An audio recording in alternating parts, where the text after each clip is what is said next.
Hello and welcome to Middle East Matters. This week, as Saudi-led airstrikes continue to bomb Iran-backed rebels in Yemen, we look at the regional power struggle between Tehran and Riyadh. Peshmerga fighters enroll Sunni Arab fighters to help in the battle against the Islamic State group, but on the front line there's mistrust in the ranks. And we meet Sisa Abu Daooh, the woman who dressed and worked as a man for decades in order to protect and provide for her daughter.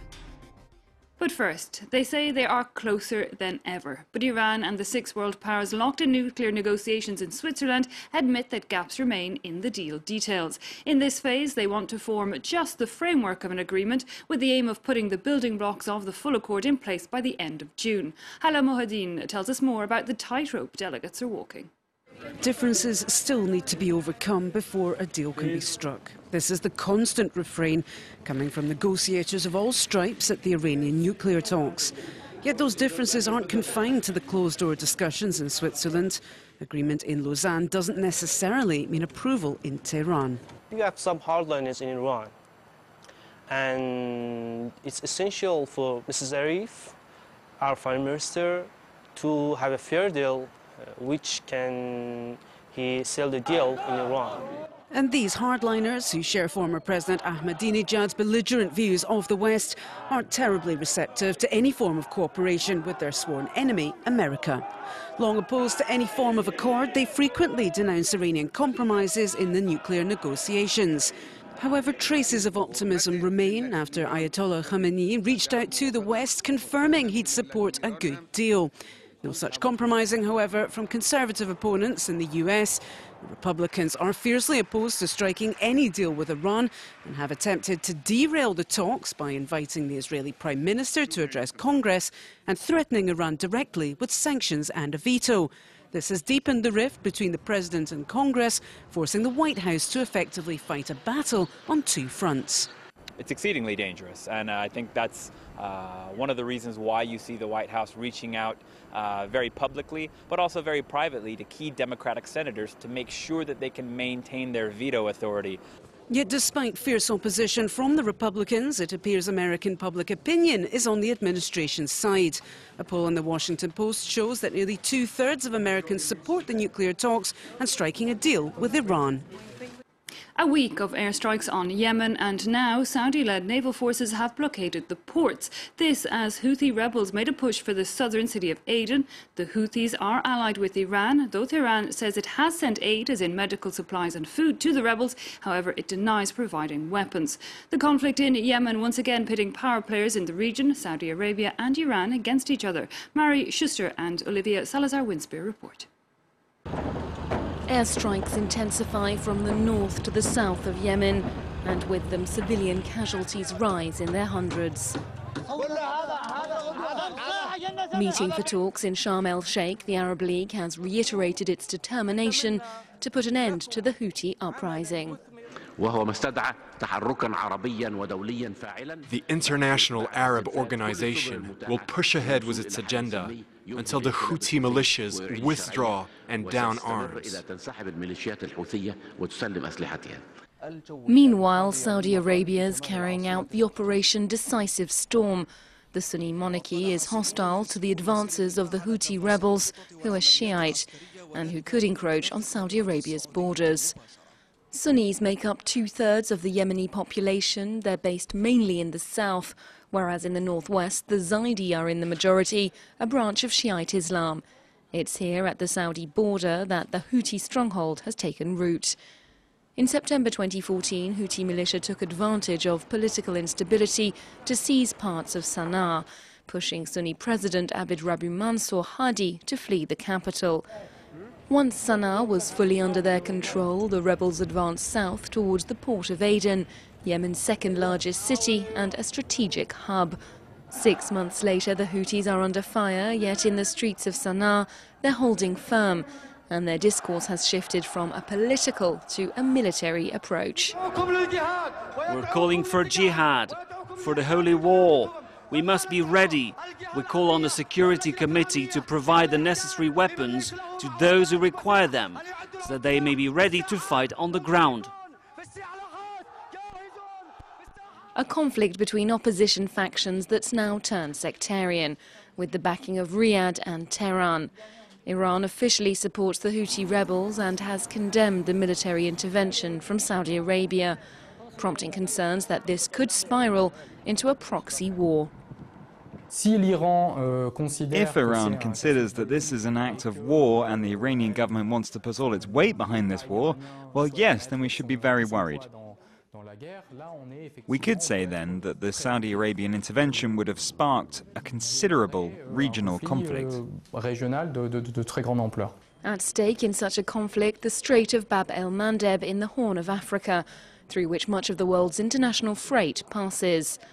Further afield, the US has reiterated its support for Saudi Arabia, with an eye on maintaining close links to their major strategic ally in the region.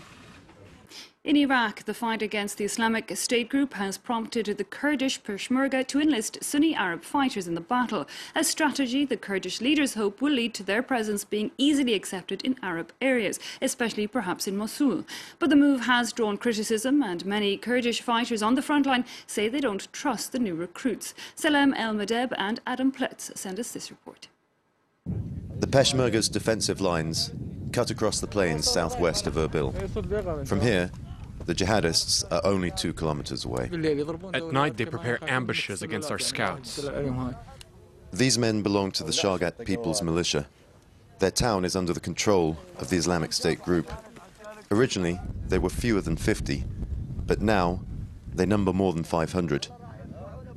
Most requested anonymity to protect family members still living in enemy territory. As Sunnis, we fight to prove that all Sunnis are not with the Islamic State organization. Here, we're 100% Sunni, and all of us are fighting the Islamic State organization.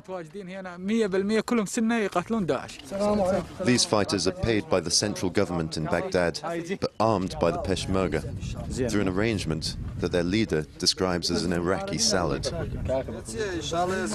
Half-hearted smiles from Kurdish soldiers at a neighboring base barely conceal their skepticism. For them, all of these men are potential jihadist sympathizers. With all due respect, the Arabs are not all bad, but today it is difficult to trust them.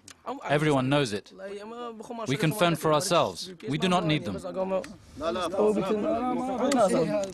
In Mahmoud, the largest town in this area, the Arabic population has been entirely banned from the municipality. Many Kurds accuse them of collaborating in the jihadists' offensive of June last year. Nonetheless, in other parts of Iraqi Kurdistan, Arabs and Kurds live side by side. That's the case in Shaklawa, where the population has doubled with the influx of refugees from Fallujah, to the point that the city is now nicknamed Shakluja. Here, Kurds and Arabs pray together. These refugees say they're willing to fight, but they feel abandoned.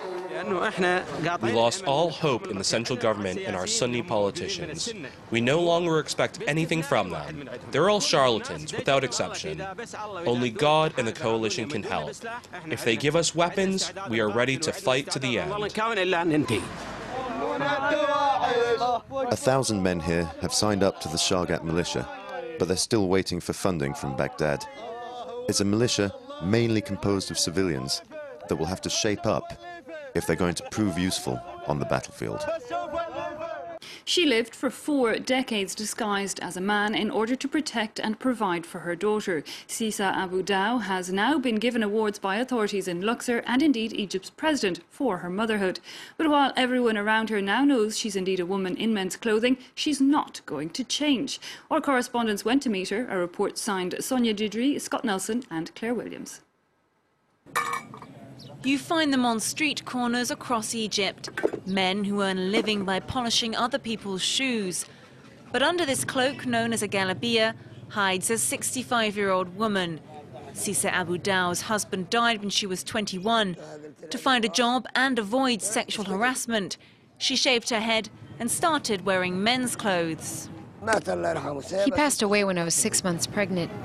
I didn't want to marry again. What else could I have done?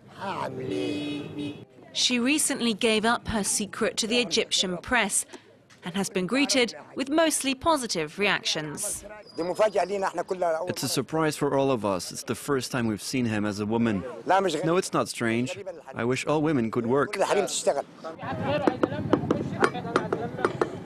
Dressing as a man earned her respect as well as money. But deeply conservative values are still entrenched across the country, particularly in the towns of Upper Egypt. Sisa lives a few kilometers from Luxor, Upper Egypt's provincial capital.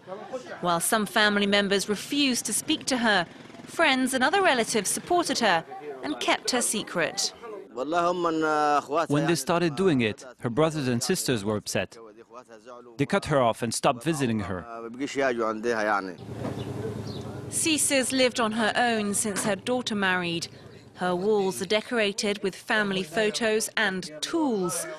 Sisa spent several years working in a brick factory and on a farm before she began polishing shoes. Her story reached Egypt's president. On the country's Mother's Day on March 21st, he gave her a certificate for exceptional motherhood. She went to meet him dressed in her galabiya. And even at home, Sisa's galabiya stays on. I will never take it off, never. Don't get me upset. That's it or nothing. It's protecting me and my daughter. Should I have worn tight, sexy clothes and got married? Sisa has spent over 4 decades working and praying with men and doing her best to look and behave like them. But that's never been a reason to stop her enjoying laughs and a gossip with her friends. Well, finally, we're going to end this week on a sweet note, albeit an expensive one. A cafe in Dubai has just unveiled what's thought to be the world's most expensive ice cream. Topped with truffles, saffron and edible gold, it'll set you back the equivalent of €750. A price tag that, well, at least some of us might find hard to swallow. That's where we're going to have to leave it for this week. Do take care and see you again next time.